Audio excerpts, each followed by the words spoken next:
Nate Tice here from Yahoo Sports. I'm with Michael Pittman, receiver from the Indianapolis Colts, on behalf of Toyota. How you doing today, Mike? Good, good. How about yourself? I'm pretty good. So actually, right before we started, you told me you're working on your pilot's license. So when did that start? Yeah, so it actually started with my younger brother, Micah, who started flying last year. Okay. And he already has his CFII, which means he is a certified flight. He's a certified flight instructor, and he actually has his own school in Utah, so it's called Blitz. Okay. So it's Blitz Aviation down in Salt Lake City, and he's instructing people. Like, it's crazy. Like, my little brother went from a college football player to now trying to be in an airline, right? Like, which is crazy stuff. Can you believe? Do you trust him? Yes. So at first I was like, you kind of play around a little too much, but he's so passionate and he's so serious about it now that like I've seen a huge shift like in his his personality. You found his almost. passion a little Yeah. bit. That's so cool. I know. I did not know about that. I can't imagine that you fit in the cockpit well, because as a fellow tall guy, I can relate. That's all legs. But getting into why you're here, because you're a receiver for the Colts, and a very good one. Yep. So one thing is that I've always liked about your game is you do so much. You line up on the outside, you line up in the slot, you're willing to block, you're willing to do a lot of the stuff that people don't realize that goes into receiver play. Yeah.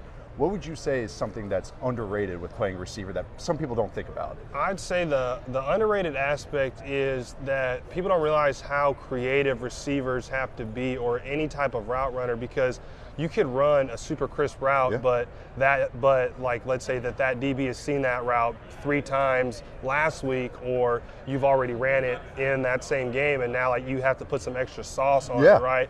And I feel like people don't realize you can't just go out there and have clean feet. You have to be almost deceptive with it, right? Yeah. So that's an underrated aspect that I think people don't think about a lot. Do you have a favorite instance of that where you maybe set a guy up and then you worked and you got something later on a release or anything? I hear soccer players talk about this a lot. It's not about it's about going somewhere, but acting like you're not going there. Is there a good instance of that for you? Yeah, I mean, I don't want to get too in depth because the competition is clip. always watching. It's very true. Very true.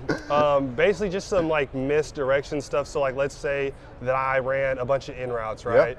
I'm going to set it up like I'm running an in, and then I'm going to break out to a bench route, or that's a basic concept. Yeah, I try to explain to some people the routes and stuff like that. It's like I had to explain what a post is sometimes. It's go to the goalpost. So bench routes towards the sideline, towards the bench. What is maybe an overrated aspect of playing receiver that maybe gets a little too much hoopla maybe for your liking? Because I know you're willing to do the dirty work, so that's why I always appreciate you. But maybe something that you're kind of like, all right, that's not as cool as maybe some people think.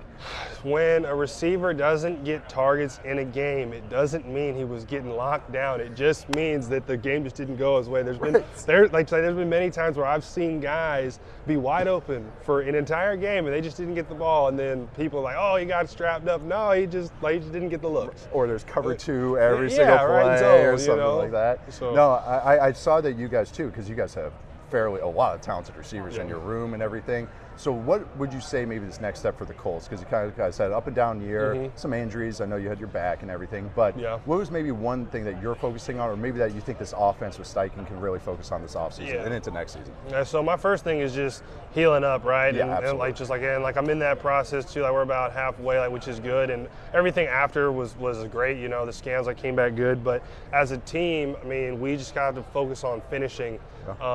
And that's really what it comes down to. And we had some times where everything was clicking, but we need to play complementary football where offense and defense is playing good. And for most of the year, our defense played well, and we just weren't helping them out enough. And I feel like when we do that, we can put a whole game together and win a lot of games. I know, I'm right there with you. I thought you guys had flashes too, and I totally agree with you. Sometimes the defense stepped up and it was maybe one play away on offense. Is there something that you're working on privately this offseason maybe to step up in your game? I feel like you always add layers to your game. Oh, yeah. Is there a new route you're working on? Is there a new that you want to get better on, I should say? Yeah. So I'm always working on routes, but I think my next development is going to be coverage recognition, at a different level right now. I got a good understanding, but there's a difference between what a quarterback can see like versus what a receiver can see. Like I'm trying to be closer to what a quarterback can see. Oh, so, I love that. Yeah. Do you guys do a lot of coverage read routes on your stuff? Oh too? yeah. Okay. Yeah. I mean, it happens. I know choice routes and everything you guys do, but that's Josh's kind of it ordeal. happens like a little more inside. And, and like I think that as we get more experience as a team, like those start to open up more. Like just like where we're doing like coverage reads. But yeah, like we got a couple. Okay, absolutely. No, I like the offense because of just a lot of the verticalness of it all. So that's always appeals to my football dogma. But you're here with Toyota, the official automotive partner of the NFL, who I hear have some pretty cool things in store for fans, for NFL fans at the Super Bowl experience in New Orleans. So tell us about that as well. Yeah, so I've actually been working with Toyota for a year now, and I actually drive a Toyota Sequoia, which is my favorite car. Nice. And everything that they've done this year has been in support of the next generation athletes. And here at Super Bowl, they actually have a Super Bowl experience where fans can go hop in cars with us via AR technology. And it's like pretty cool stuff. So, like if people are here, like go ahead and check it out. That's awesome. Do a little carpool karaoke on there. Yeah. This is Michael Pittman from the Indianapolis Colts on behalf of Toyota. I'm Nate Tice. Thank you very much for watching. Thank you guys.